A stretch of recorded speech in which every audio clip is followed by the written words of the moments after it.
The pledge was taken from us on the point of sword. It was, therefore, invalid. Abul Aswad could see that the rebel leaders were obsessed with war, and that further parleys with them were useless. He therefore returned to Basra, and reported to Uthman ibn Hunayf what Aisha, Talha, and Zubair had told him.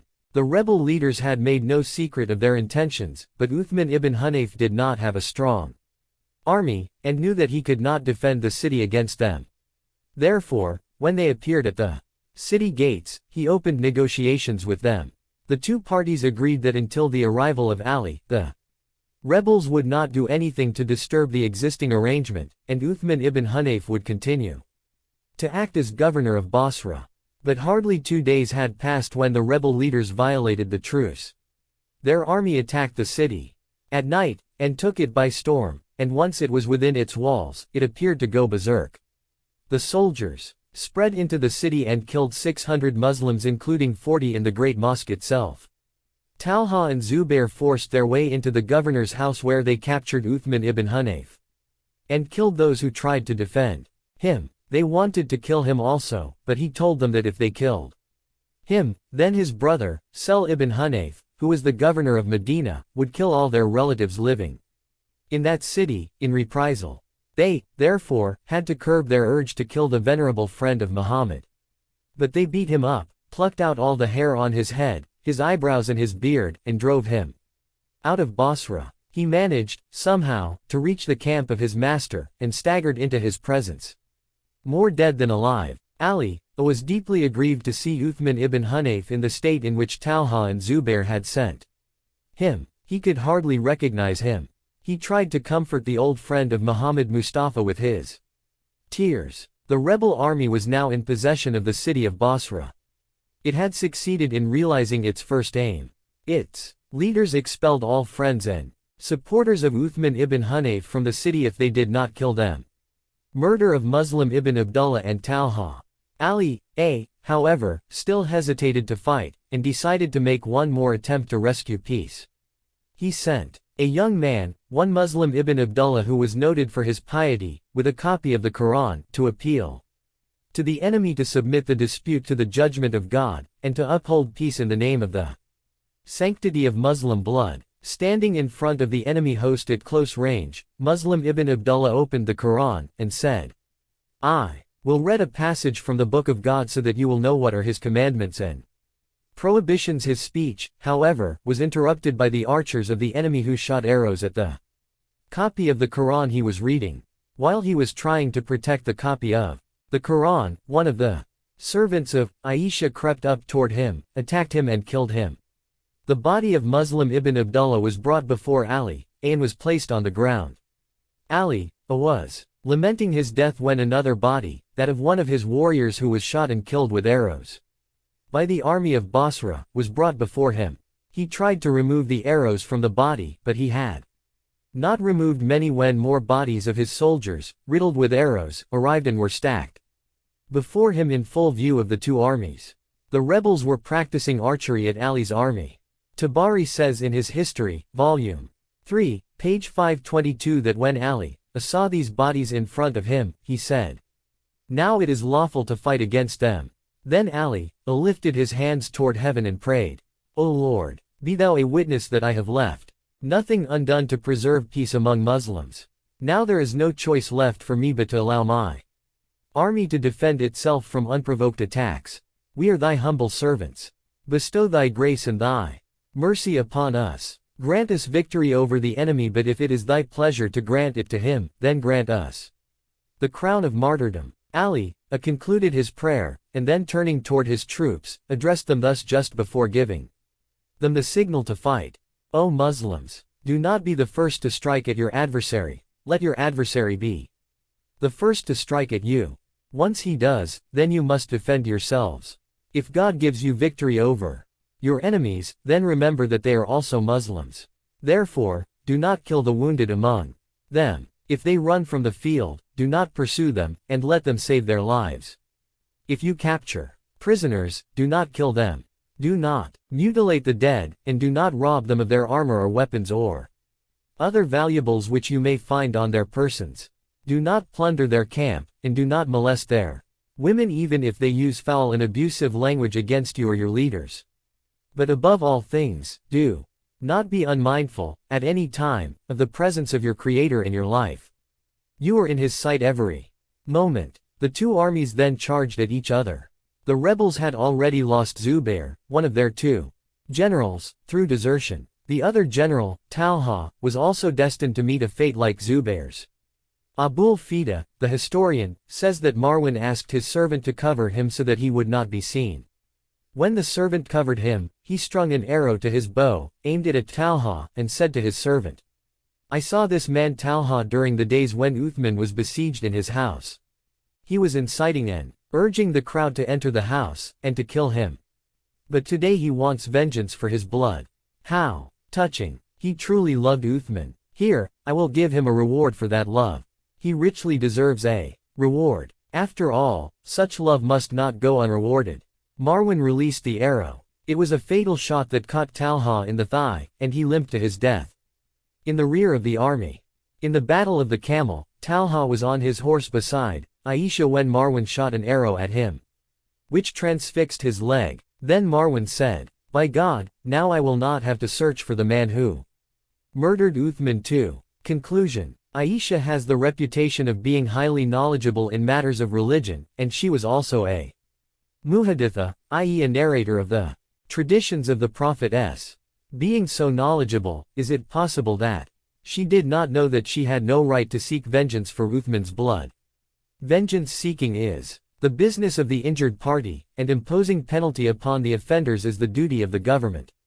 Aisha was neither related to Uthman in any way nor she was a representative of the government of the Muslims. And yet she challenged the lawful government in the name of vengeance and pushed an immense number of Muslims into the flames of war.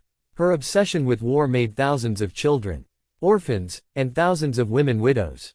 A certain woman, one Afa al-Abdiyah, once asked Aisha, "O mother of believers, what is your opinion about a woman who kills her own child?"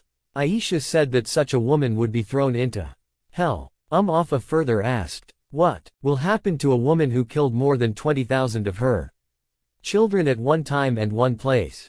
Aisha was incensed at the insinuation, and yelled scram at Afa. 3. Some members of Aisha's own family wished she had never led armies and fought battles. On one occasion, she sent a messenger to her nephew, Ibn Abil Adiq, asking him to send his mule to her for riding. When her nephew received the message, he said to the messenger, "Tell the mother of believers that by God, we have not washed the stains of the blood shed in the battle of the camel yet. Does she now want to start a battle of the mule?"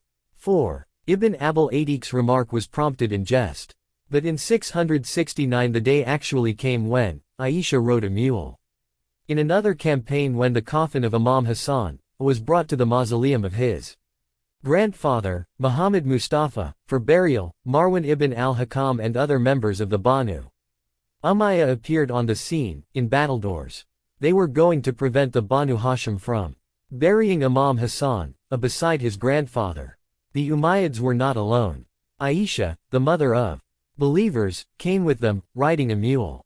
Aisha may have lost the battle in Basra but she won the battle in Medina. Hassan could not be buried with his grandfather because of her and Umayyad opposition, and he was buried in the cemetery of Jannat ul-Baqi. There is no way to rationalize the roles Aisha, Talha and Zubair played after the death of Uthman.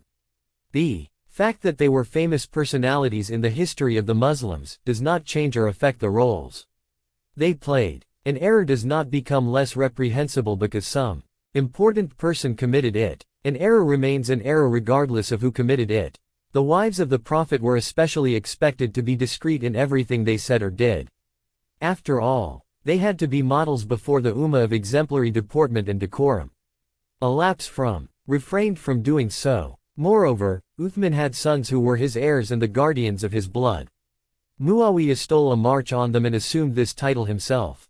And even if he had taken a step in this behalf in the capacity of an agent, it may be said that he would have made a mistake, because the proper way for solving such problems is to approach the law court and not to resort to rebellion and revolt. Besides this, Muawiyah claimed that he had not taken an oath of allegiance to Ali, as had been done by Talha and Zubair, and it was not, therefore, incumbent upon him to obey the new caliph. Anyhow, these stages were the outcome of some historical factors that proved to be more beneficial for the Umayyad party spirit as compared with the Hashemite justice. Furthermore, the historical events that manifested themselves during the period of the third caliph were the most effective factors which, according to the exigencies of the time, proved harmful to Ali. Ali had all these matters in view, and none knew better than he that during this interval, as demanded by the circumstances, the only way of overcoming the difficulties and the last means to arrive at a final solution was soothing covetousness, and returning to the revival of party spirit and purchase of consciences. But Imam Ali was a man who said, "I am not going to seek help from the deviated seducers or to make them the means of success." He made this position clearly known to Mughira, who contacted him and suggested that Muawiyah might be allowed to retain Damascus. Imam Ali gave the same reply to Muawiyah when he asked him to entrust the government of Damascus and Cairo to him so that he, Muawiyah, might take oath of allegiance to him.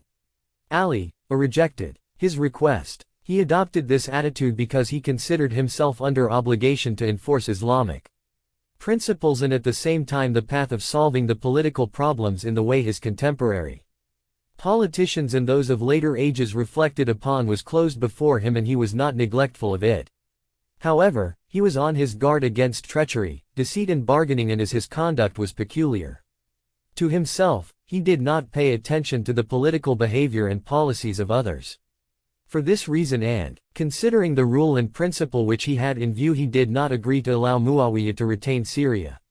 And as a matter of principle, his action regarding Muawiyah was based on the same rule and principle, according to which he had rejected Muawiyah's request previously and had said, "I am not going to seek help from the seducers." He also knew very well that the observance of this rule and principle was not compatible with the spirit of his time, and following this policy would create the greatest difficulties for him. Nevertheless, the only factor and cause which made him persevere and consider the exigencies of time to be insignificant was that he wished that there should be Ali, and not Muawiyah.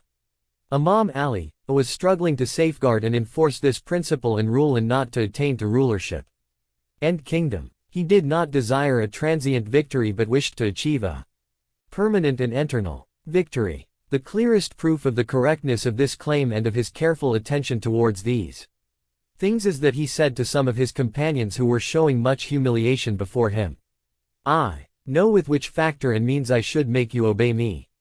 However, I tell you that I am not the man who would spoil and corrupt his faith so that your material desires may be fulfilled."